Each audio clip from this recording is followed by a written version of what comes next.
And then, you know, when he said that line where he goes, if you take the two ugliest people and you mix them together, like, they're gonna be more beautiful. That literally means that nothing else is beautiful to you on that person than their skin, than their complexion, than their color.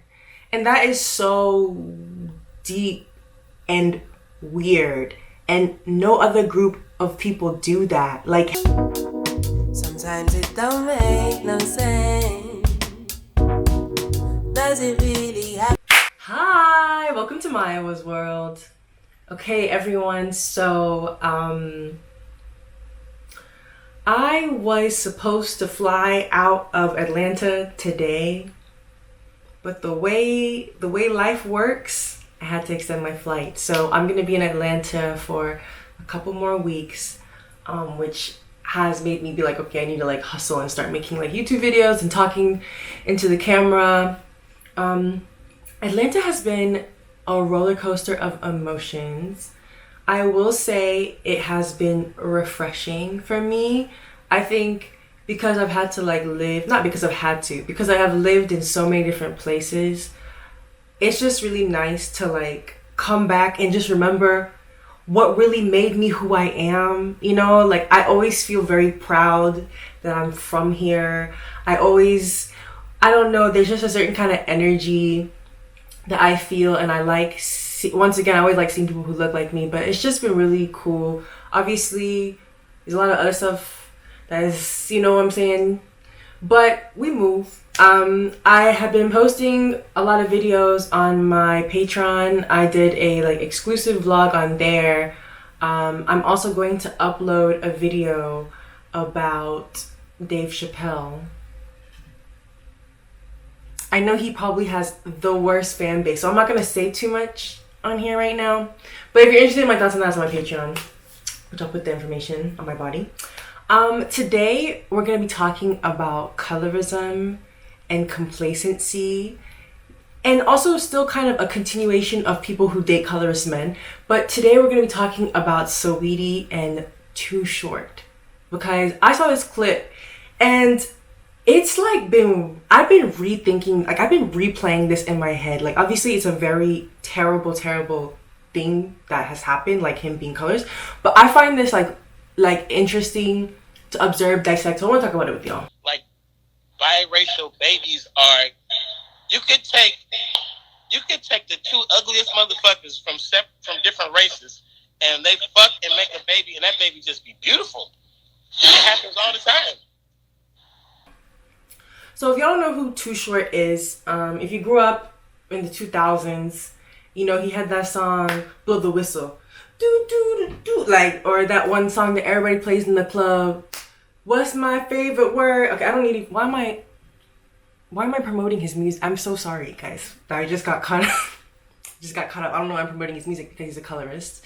But I never really paid too much attention to him. Like, I never really, like, you know I'm not from California, so he doesn't, like, I listened to him in the clubs or whatever, but I feel like people from California have like a different kind of relationship to him. But he did an interview with Saweetie where he felt, I don't know what it was, but it was like he felt the confidence of a lion, and he opened his goat mouth to just spew nonsense. Okay, it's like the most colorist, ignorant thing, and what blows me, like I'm gonna show y'all the clip, but what blows me is it was unprovoked. Like no one asked him to speak, but he wanted to speak. And like this is something that I really want to talk about it. So I'm gonna play the clip. I love interracial relationships. Do you like interracial relationships? I am from the Bay. Does that answer that? Yeah, so to let people know what they can find in the Bay Area, because I know there's a lot of Filipinos out there, and I'm half Okay, Filipino. so when I leave from the Bay, as a youngster moving around, you would see a girl, she kind of fair skin, light skin, and she got a little hair, and whatever, curly, straight hair, whatever, and you're like, hey, what you mixed with? And they would get offended. They'd be like, I'm black, I'm black. And I'm like, nah, you definitely mixed with something. And they would get mad, but in the Bay, you could meet a girl before you can say her name, be like, hey, what you mixed with? And she'd probably tell you that her mama's this, her daddy's that, and mixed heritage women have always been my favorite. Like, I don't think I've ever fallen in love with a woman that wasn't mixed. Really? And the debate did that to me. Really? Because it's something you get, I feel that way about life too. Like biracial babies are. You could take the two ugliest motherfuckers from different races, and they fuck and make a baby, and that baby just be beautiful. And it happens all the time. It's laughing, but it's true, Bruh. You be like, I know y'all didn't make that little pretty baby, and you can see the features in it though. You like, but y'all did. I see it. True story. One thing that I really experienced about traveling outside the Bay Area, what's crazy is like there ain't a lot of Filipinos in the rest of America, because when I say that I'm mixed with Filipino, they be like, damn, you hella exotic. But I'm like, nah, like in the Bay, that's hella normal. So I think it's crazy how different areas got their like dominant type of heritages. Because when you go to the Bay, it's hella Asians and it's hella black folk. There's so much to unpack. The first thing I want to say is like, even the way he's licking his lips, like he's licking his lips to go and tell you about his colorism. Like, and I think about the fact, and also like, I want to talk about Saweetie's complacency in that whole thing. Saweetie's contribution, Saweetie's colorism, Saweetie's privilege. And before any of you, I don't even know what the Saweetie fans are, the Saweetie swans. Before any of you Saweetie swans want to come in my comments, I am a child of God. Please don't do it. Okay? I'm just giving you discourse. I'm a discourse girl, please. I don't want it. I'm grown, okay? So I felt like when I was watching him spew his like absolute like nonsense, what I thought was like, I just saw his enthusiasm to share horrible shit. Like he was very enthusiastic to like talk about his preferences, talk about his colorism, talk about his anti-blackness with someone who he deems as not black. And it's interesting when we talk about this like heavy push to call biracial people black. This to me just shows like the violence that comes with that, because Saweetie is very clearly biracial. He is perceiving her as biracial. Her not saying anything in that moment that that exchange was happening, that is a product of the fact that she knows that she has another side of her. You know, she contributed by even giving this random ass information about her being Filipino, which I don't even understand how she was to put that one in there, but she had her own little side discourse. And I think, you know, before the girlies want to come and eat me up, I did see the clip later where she made some generic statement where she said black girls are beautiful, but like that doesn't matter. Like if you didn't speak up in that moment. And so I wanted to like what that whole clip made me think was like, imagine if, and it's not even an imagine because this has happened, but I've heard black boys say the same thing in front of me. Like there'll be a girl who is biracial or racially ambiguous, or even just light-skinned, because sometimes light-skinned people can also literally play into that as well. Like, let's be very real. So I've heard a black boy talking about how he has a fetish or he's attracted to light-skinned women, or he thinks that they're more. I remember hearing someone say that light-skinned women or biracial women, people who are mixed, have a more enlightened sense because they have more mixed in them. My friend who was light-skinned said nada. Kept her mouth pew, and I had to speak, and then I had to argue, and then I felt like my friend did what a lot of light-skinned people do. It's a very light-skinned thing to do, which is where she like, because I am now like, it's almost like I am red and he is blue, like we're charged, like it's very charged because he's saying violence and I'm speaking, so it makes it seem as if I'm also being violent. Like I think that we also live in our culture has like groomed us into believing that when people stand up for something, it's like when black non-men stand up for something, it's a form of us being aggressive. So here I am saying something, here he has started, he said something very aggressive, I say something back, and then she's like, I can see both sides. My dear, what is the both? I hate when people say I can see both sides on violence.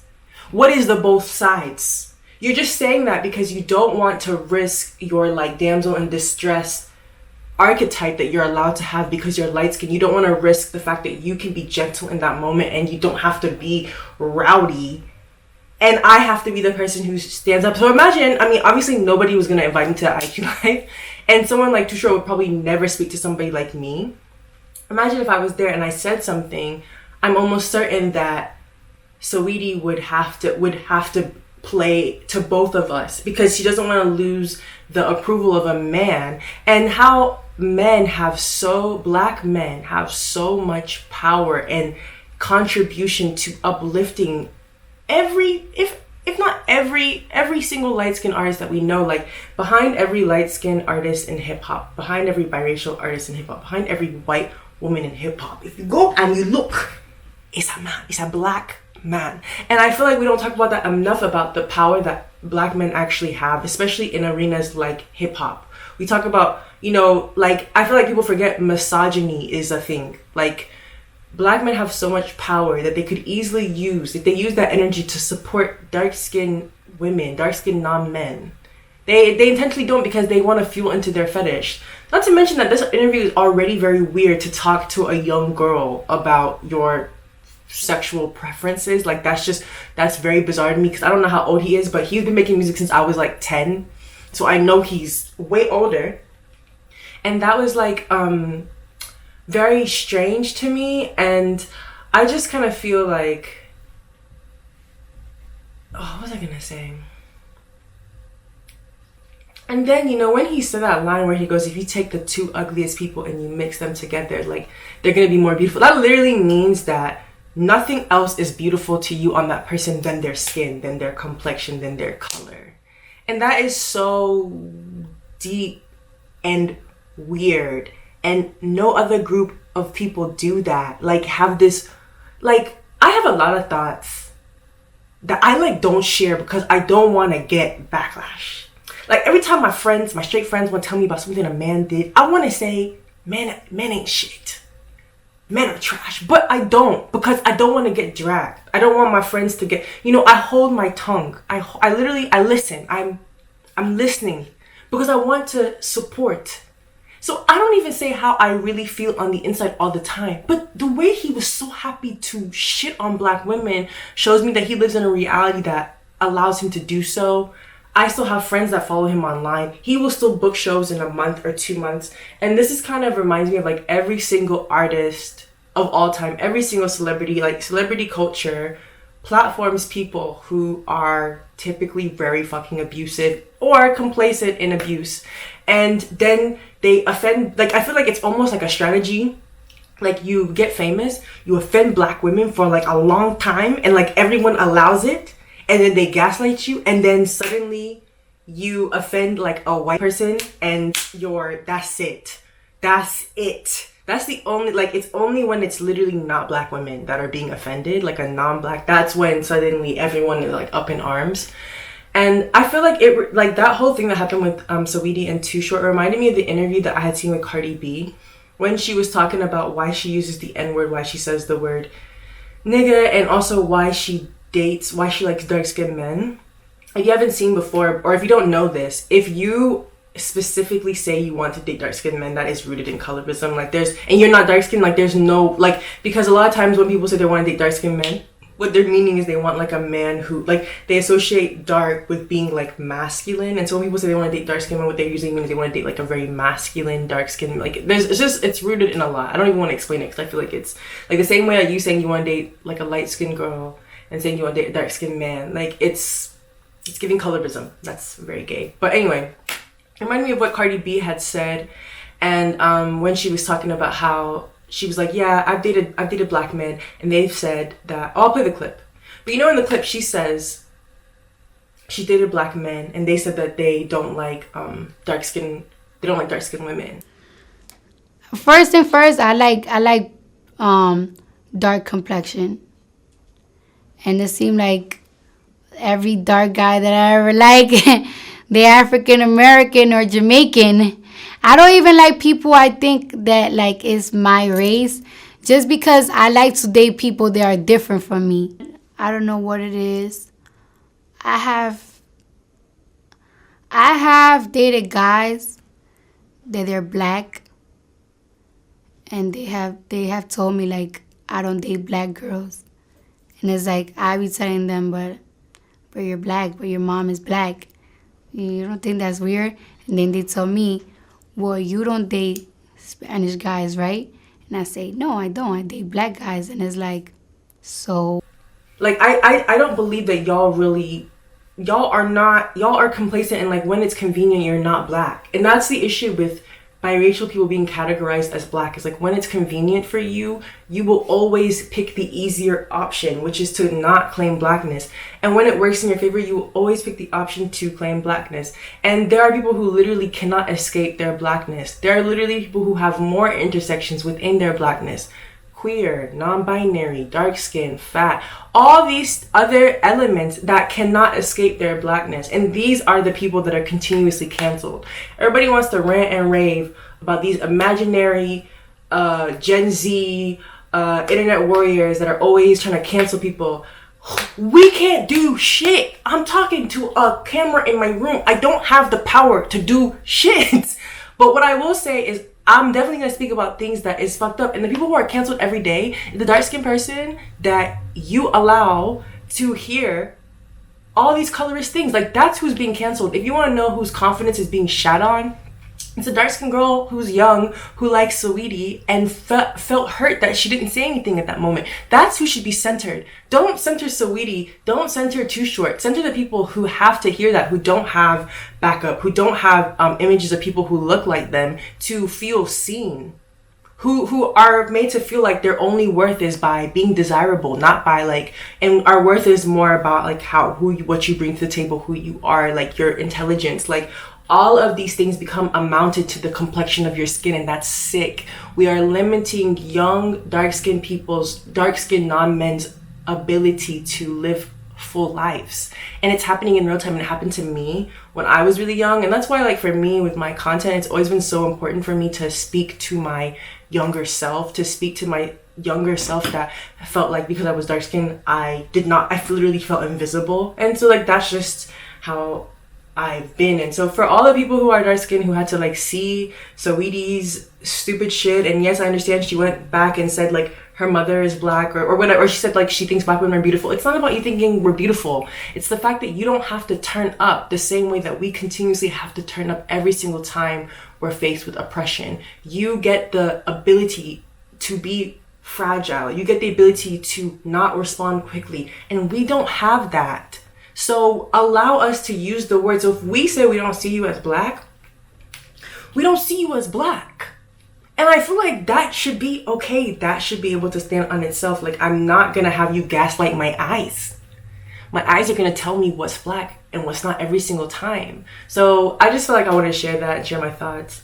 I want to know what y'all think. Let me know what y'all think. If you watch the end of the video, tell me what you feel like. No, if you watch the end of the video, tell me what you think is your favorite thing about my outfit that I have on right now. Like, I'm gonna completely switch the mood because I did my makeup and it looks so cute. And I like wrapped my hair up in this little scarf, and I have on this. You can't see. Oh, let me go. No, let me show you. Yeah, like this.